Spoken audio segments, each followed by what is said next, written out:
नमस्कार, स्वागत है आपका चौथा पैगाम में। आपके साथ मैं हूं फिरदौस। आइए नजर डालते हैं आज की गतिविधियों पर। शहर में मानव सेवा संस्था के सदस्यों द्वारा लालबाग रेलवे स्टेशन पर संक्रांति पर्व पर तिल्ली के लड्डू और कंबलों का वितरण गरीब और निसहाय लोगों को किया गया। उक्त अवसर पर संस्था अध्यक्ष अरुण जोशी ने संक्रांति पर किए जाने वाले दान का महत्व बताया और कहा कि समय समय पर हमारी संस्था द्वारा ऐसे कार्यक्रम किए जा रहे हैं और आगे भी जारी रहेंगे।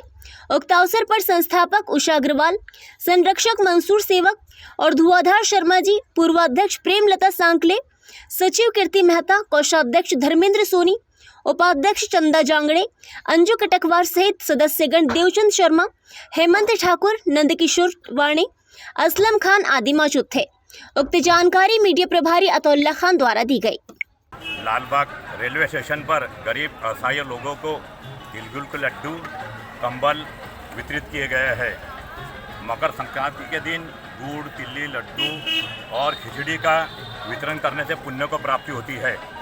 ऐसा भी माना जाता है कि इस दिन जो भी दान देता है वो दान सूर्यदेव को प्राप्त होता है।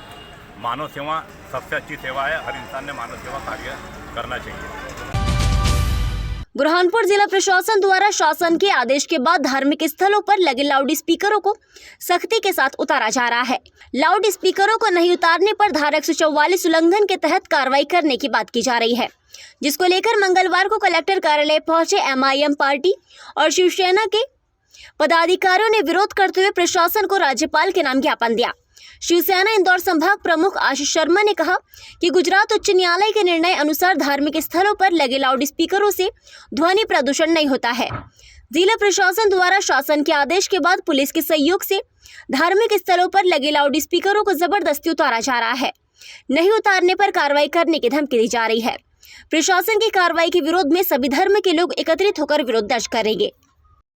आज हमने बुरहानपुर जिले के संदर्भ में एक ज्ञापन माननीय कलेक्टर महोदय के माध्यम से राज्यपाल के नाम भिजवाया है, जिसमें स्पष्ट रूप से उल्लेख किया गया है कि गुजरात उच्च न्यायालय के निर्णय अनुसार अगर धार्मिक स्थलों पर ध्वनि विस्तारक यंत्र का उपयोग होता है तो वह कोलाहल प्रदूषण अधिनियम के अंतर्गत नहीं आता। उसके पश्चात भी प्रशासन, मध्य प्रदेश शासन के नाम से उसकी आड़ में यहाँ पर गुंडागर्दी, अराजकता फैलाते हुए पुलिस प्रशासन के महकमे के माध्यम से धार्मिक स्थलों पर उत्पात मचा रहे हैं। जबरन वहाँ से मायके उतरवाए जा रहे हैं, नहीं उतारने पर धमकियां दी जा रही है। तो यहाँ पर ये या तो धर्म को डरा ले या ये अपनी नौकरी कर ले। अब निर्णय इनको करना है। अगर इन्होंने अपनी हरकतों को सुधार नहीं किया तो मजबूरी में सभी धर्म को मैदान में उतरना पड़ेगा। किस तरह की धमकी दे रही है कि आपने अगर माइक नहीं उतारे तो बोले आपके खिलाफ धारा 144, 188 में कार्रवाई कर दी जाएगी, आपको बंद करवा दिया जाएगा। वहाँ जो मंदिरों में पुजारी रहते हैं, मस्जिदों में या अन्य धर्मस्थलों पर जो सेवादार है, उन लोगों को धमकियाँ दी जा रही। ये कहाँ का न्याय है? ये पुलिस के माध्यम से आप जबरदस्ती धमकी दे रहे हो।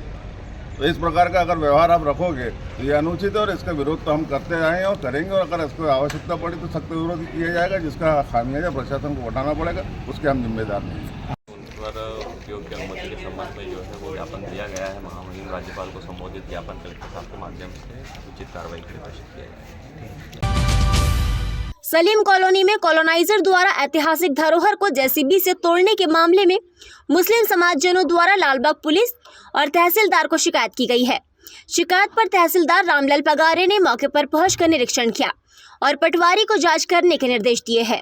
वही शिकायतकर्ता अधिवक्ता हनीफ खान और अधिवक्ता जहीरुद्दीन ने कहा कि कॉलोनाइजर द्वारा सलीम कॉलोनी में ऐतिहासिक धरोहर पर JCB चलाकर तोड़ दिया गया, जिसमें मस्जिद और कब्रें भी शामिल थी।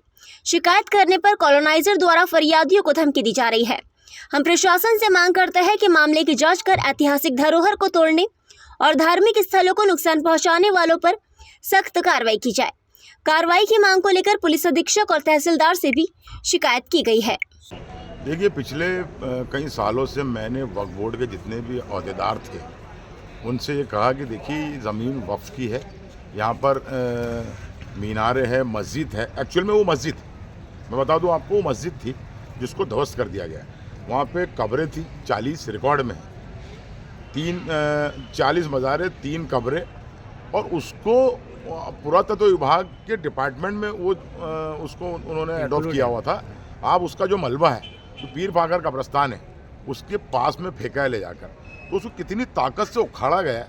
पुरानी दीवारें जो हमारे यहाँ किले की है वो उसी ज़माने 400 साल पुरानी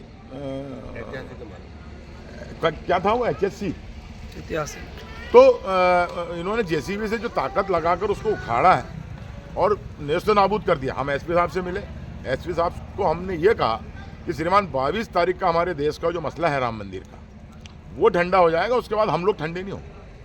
हम इसमें बहुत कार्रवाई करवाना चाहते हैं। तो SP साहब ने तुरंत जो है उसमें जहीर साहब मेरे साथ थे, नफीस मंशा खान थे, डॉक्टर रिजवान थे। SP साहब ने फ़ोन लगाया TI साहब को, TI साहब ने संज्ञान में लिया। कल हमने जो आवेदक था हमारा असद खान उसके बयान करवाए, बयान करवाने के बाद आज हम FIR करवाएंगे। बहुत सारे फ़ोन फान धमकी भी आई है, आवेदक को धमकी भी दी गई है कि आप हम लोगों के चक्कर में ना फंसे। तो मैं बता दूं धमकी देने वालों को और उनको कि हमारे चक्कर में फंसना भी मत कोई भी, ये तो हम उसको है ना जड़ से उखाड़ के फेंक देंगे जिसने हमारी मस्जिद और मंदिर अपने मस्जिद और कब्रों को तोड़ा है। वो कोई भी हो, वो अमित शाह करके है कोई कॉलोनाइज़र, उसकी हरकत है और उसके साथ मुसलमान लोग भी पार्टनर हैं।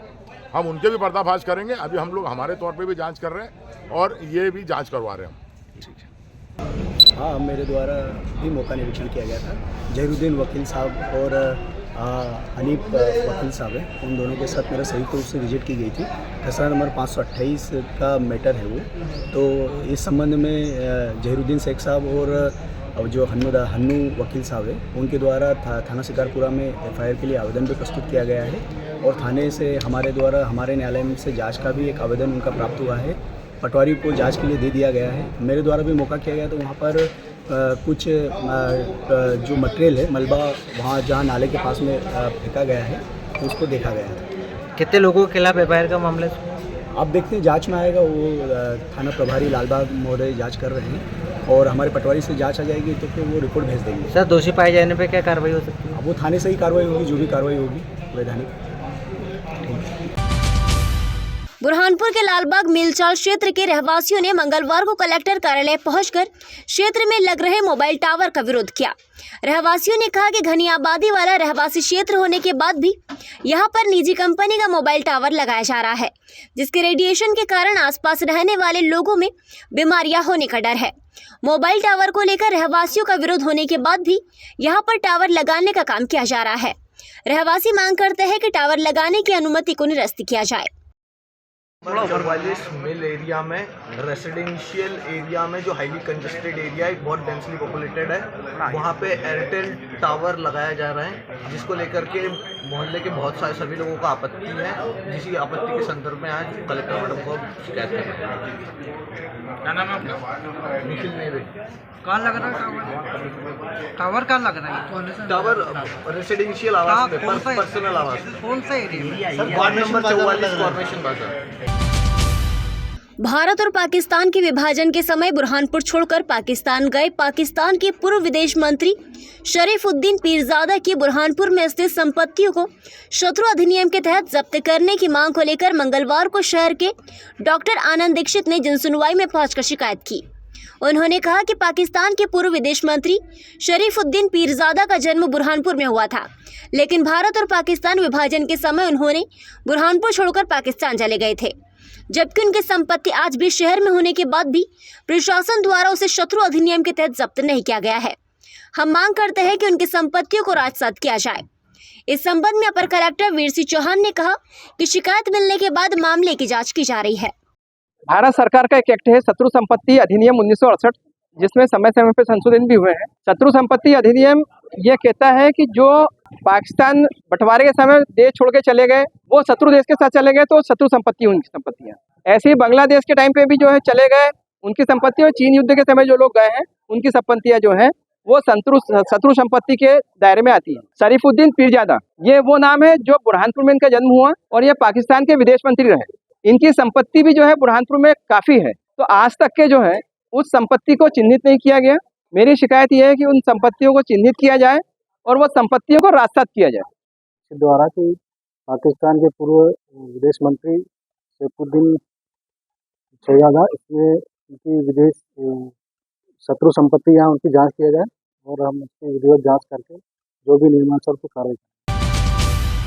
मध्य प्रदेश के बुरहानपुर के ग्राम खामला स्थित सीता गुफा भ्रमण के लिए वन विभाग की अनुभूति कैंप के तहत स्कूली विद्यार्थियों को मंगलवार के दिन भ्रमण के लिए ले जाया गया था, लेकिन मधुमक्खियों के झुंड ने स्कूली विद्यार्थियों सहित वन विभाग की टीम पर हमला कर दिया। मधुमक्खियों के काटने के बाद स्कूली विद्यार्थियों और वन कर्मियों ने जंगल से भागकर अपनी जान बचाई। 6 से अधिक विद्यार्थियों, 2 शिक्षकों सहित 4 वन कर्मियों को मधुमक्खियों द्वारा काटने के बाद उपचार के लिए जिला अस्पताल में भर्ती कराया। बुरहानपुर रेंजर संजय मालवीय ने बताया कि अनुभूति कैंप के तहत स्कूली विद्यार्थियों को सीता गुफा ले गए थे। मधुमक्खियों के झुंड ने अचानक हमला कर दिया। सभी की हालत अभी सामान्य है।